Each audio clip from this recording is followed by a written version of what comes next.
From Capitol Hill, Democratic Senator from West Virginia and member of the Senate Armed Services Committee, Senator Joe Manchin, and Republican Senator from Oklahoma and ranking member of the Homeland Security and Governmental Affairs Committee, Senator Tom These are Coburn. two of our favorite guys on Capitol Hill. Senator Coburn, what do you want to hear from the president tonight? Are you talking to me? Yes, sir. I want decisiveness. I want leadership. He doesn't need any additional authority, in my opinion, from Congress to do what he needs to do. You know, we're past the spilt milk stage. We kind of created this situation, and it's time for us to clean it up. And it's not going to be easy, but it will take our efforts coordinated with a lot of our allies to actually limit this threat. Senator Manchin, are you in line with that, or do you want to hear more or something different from the president tonight? Well, I want to hear about the plan he has laid out, what coalition he has built, who we're working with, who is committed to helping, who has the same fear as we do to come to the conclusion that ISIS is a threat to America, to the Western world, and to most of the Arab world. So I would hope that he's able to bring all that together and explain to us tonight. Unlike Tom, I believe the president should come back to Congress. I believe if I was president, I'd want to go to Congress. If you have 60 to 70% of the people supporting this, don't you think you should have the stamp of approval from Congress? He's going to have to work with us sooner or later if he needs money. Yeah. That's inevitable. Hey, Joe, what are you hearing from your people in West Virginia? What are they telling you about ISIS? Well, what are they telling you about this crisis? What are they telling you about the president? Well, he's at 25% and falling. In West Virginia, so it's not the most popular place for him, you know, as far as political. The bottom line is the people in West Virginia, they want to see a resolve. This is a threat. ISIS is a threat. But they don't see the resolve of us going in with boots on the ground or giving him unlimited powers, executive powers, doing what he wants to do. I don't believe that's what they want. That's not what they expect from the president. It's not what they expect from me. To support that type of movement. I'm not going to do it. Tom Coburn, I'll ask the same question to you. What are you hearing from your constituents in Oklahoma? Well, I think they're just generally disappointed in Washington in total, not just with the president. The lack of leadership, especially in the Senate, and the lack of leadership by the president on issues. I mean, can you imagine telling the world we don't have a strategy for something? Even if you don't say it.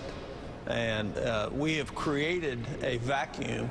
We have created the vacuum both by not leaving a residual force in Iraq. You wouldn't have the threat of ISIS right now that we have had we had a residual force left in Iraq.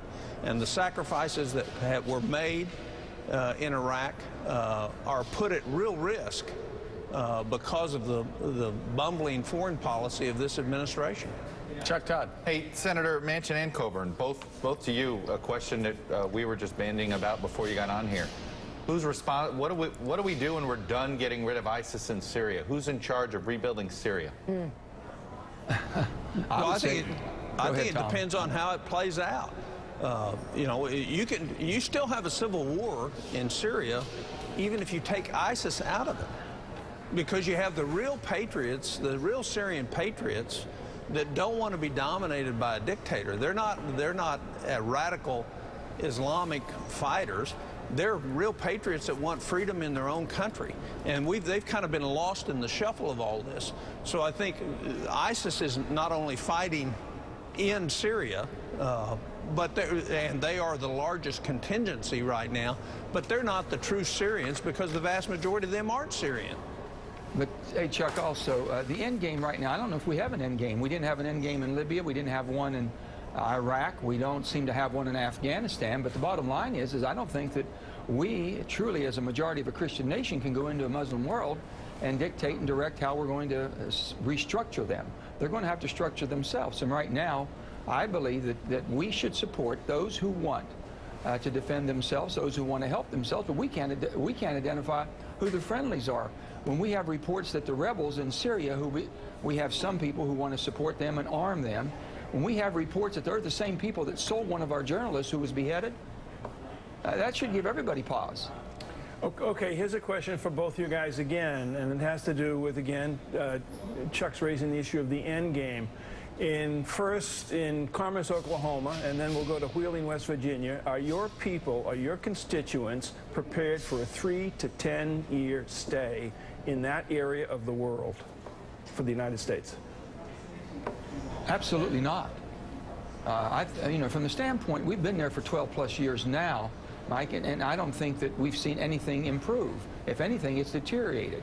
So with that being said, unless those people in that part of the world want to defend and help themselves and fight and die for their own country and identity, who are we to say that we can? Our simple mission should be, anybody that wants to do harm to America, is planning to do harm, that's training people to do harm to America or Americans, we're going to come and get you.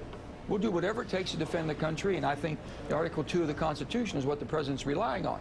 But I don't think he can go it alone and make executive decisions without Congress saying, fine, we support that, we will appropriate money for that.